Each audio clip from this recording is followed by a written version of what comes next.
Now, the Nigerian government has handed a 30-day ultimatum to the United Nations and other international agencies in Nigeria, within which they should give a detailed account of how funds from donor agencies have been spent over the years.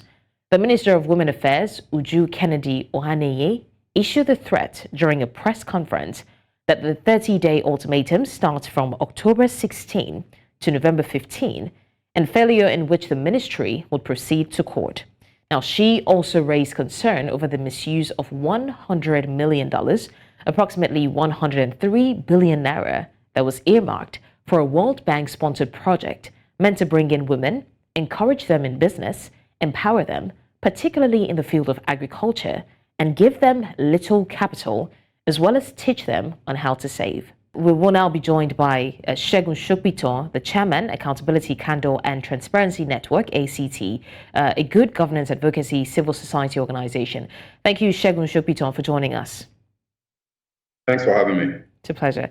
Now, Segun, what would you say are the best possible ways that Nigerian government can ensure that international agencies provide a detailed account of how these funds were spent?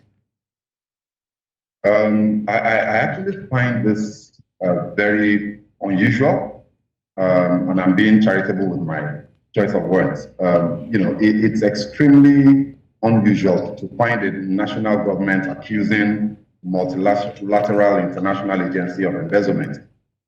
We know that organizations like the United Nations, UNESCO, just name it, tend to have very strong corporate governance practices and strong transparency codes that are required as a result of their multilateral nature. So to accuse for the Nigerian government, to accuse the United Nations of embezzlement is extremely serious, it's significant, and I'm worried that I hope that the minister knows what she's talking about.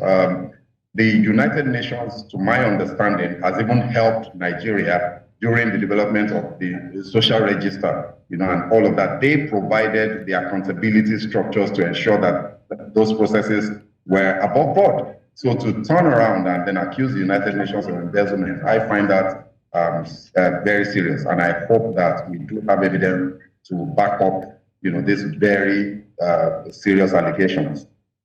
All right, let's look at another field as it relates to this particular discussion. Now, in your opinion, what would you say the impact would be on the potential, the impact of the potential misuse in our funds will be on the overall goal of empowering women in Nigeria's agricultural sector?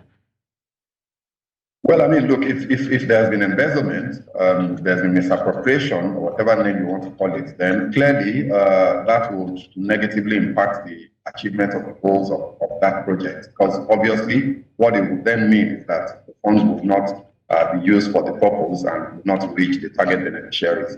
And then the ripple effect or the domino effect of that, you can then stretch that across the value chain in that sector.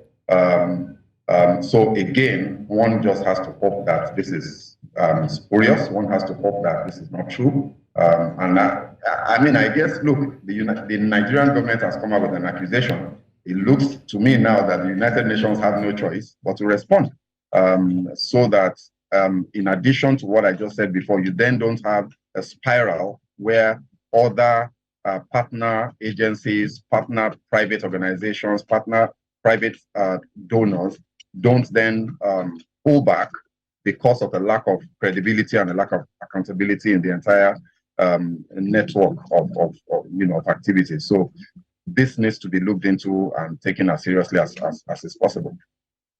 Segun Sopitan, thank you so much for joining us in the news.